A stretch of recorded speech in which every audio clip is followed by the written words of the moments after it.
Qala musannif rahimahullah wa nafa'ana bihi wa bi ulumihi fid dharain amin. Walakinnahu lamma tala alaihi al-amalu hamalahu 'ala al-hirsi 'ala ad-dunya wa at-tasrif fil akhirah. Kita masih dalam bab tentang tulul amal. Tulul amal itu panjang angan-angan. Kemarin sudah mungkin di Ahad pagi kita sampaikan tentang muqaddimah tulul amal. Apa itu tulul amal? Yaitu merasa hidup di dunia ini kekal. Itu namanya tulul amal. Jadi punya angan-angan yang panjang sehingga lupa daripada Allah Subhanahu wa taala. Walakinnahu lamma tala alaihi al-amalu, akan tapi kata Imam Haddad,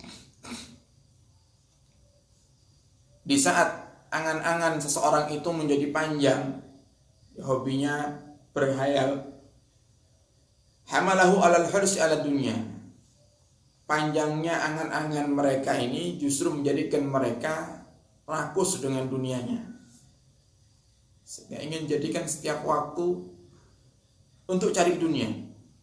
Dan ternyata terbukti. Kita lihat bagaimana orang-orang yang banyak angan-angannya itu menjadikan hampir 24 jam waktunya hanya untuk mikir di dunia, sehingga tidurnya pun tidak nyaman. Tidur kadang bangun sesaat, yang diperhatikan adalah urusan dunianya. Jadi ini yang dilarang daripada sifatul amal itu, karena sebabnya dampak daripada sifatul amal ini akan menjadikan kita semakin lupa dan jauh daripada Allah Subhanahu wa taala. Wa tasrif fil akhirah. Nah, kalau sudah seorang itu memiliki sifat panjang angan-angan, pasti dia akan menunda-nunda urusan akhiratnya.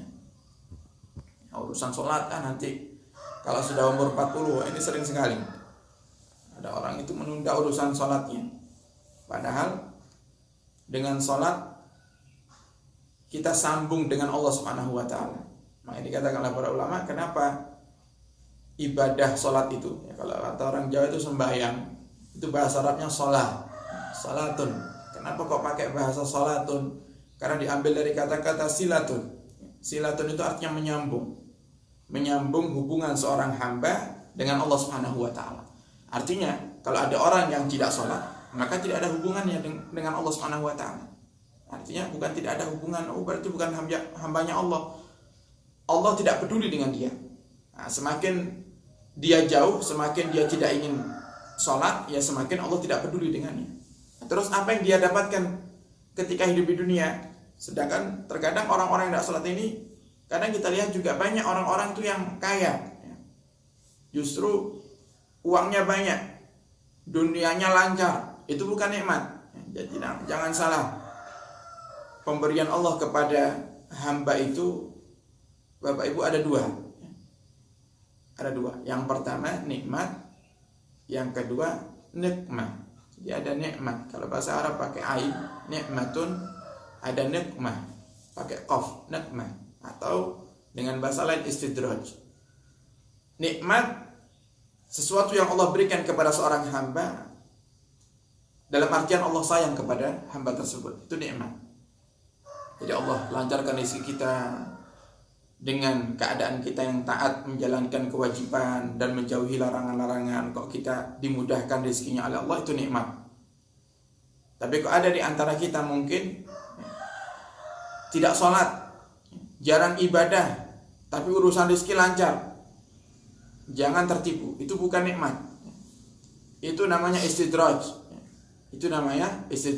Sehingga kadang ada yang sombong, sudah tidak pernah sholat, tidak pernah mendekatkan diri kepada Allah, kemudian merasa rezekinya lancar, dia katakan, saya walaupun tidak pernah ibadah, ya tidak pernah majlisan, ya tidak pernah baca zikir, tidak pernah sholat, ya alhamdulillah lancar-lancar saja rezeki saya, lancar. Tapi bukan nikmat daripada Allah Subhanahu wa taala. Dan itu semuanya justru akan bawa kepada kesengsaraan untuk diri kita. Karena kalau nikmat itu sudah pasti berkah. Kalau istidraj tidak akan berkah sampai kapanpun. Wala yakhtur lahu amrul maut. Orang yang panjang angan-angan itu tidak mungkin dia ingat kematian. Karena apa? Yang dia pikirkan hanya targetnya saja. Oh, tahun 2021 misalnya, oh saya harus punya ini, punya itu. Terus yang dipikirkan itu.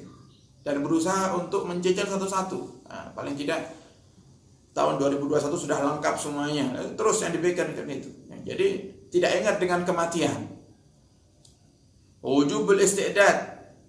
Dan tidak akan bisa orang-orang yang panjang angan-angan itu mempersiapkan datangnya kematian bil a'malis sholihah dengan memperbanyak amal soleh.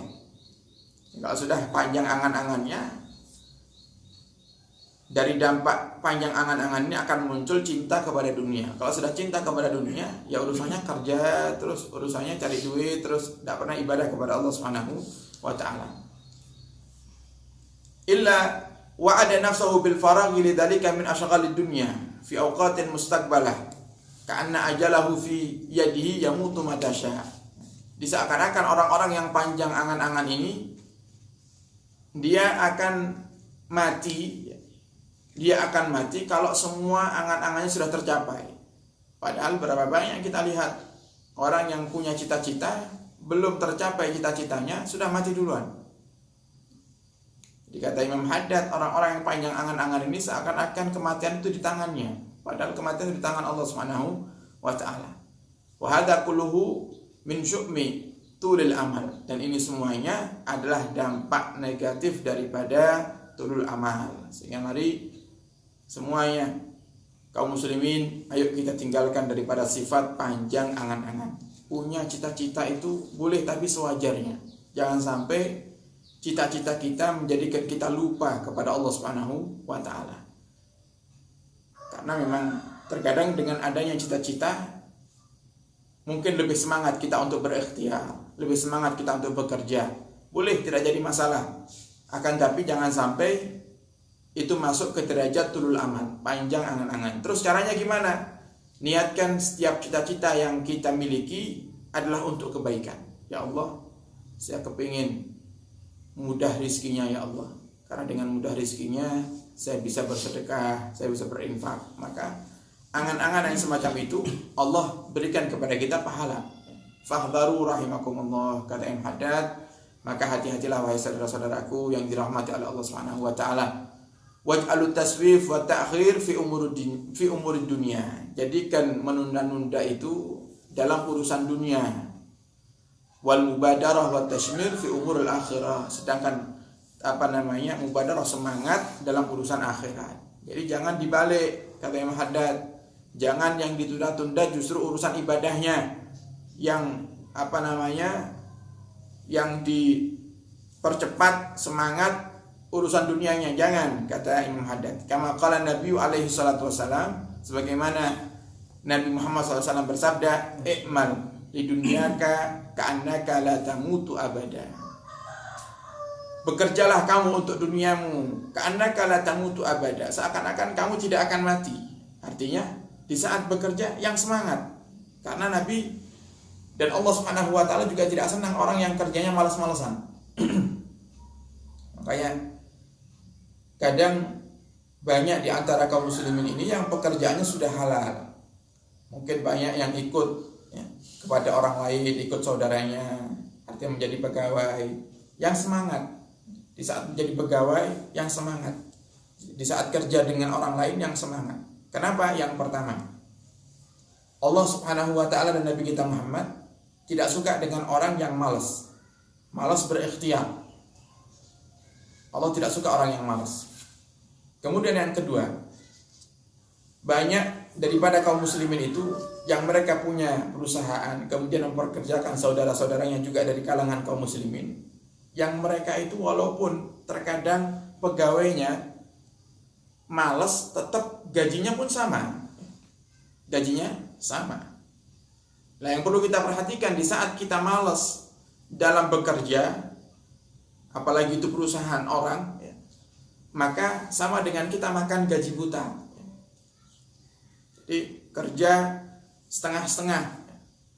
Jadi datang telat, nanti di tempat kerja juga tidak semangat kerja, suka curi-curi waktu.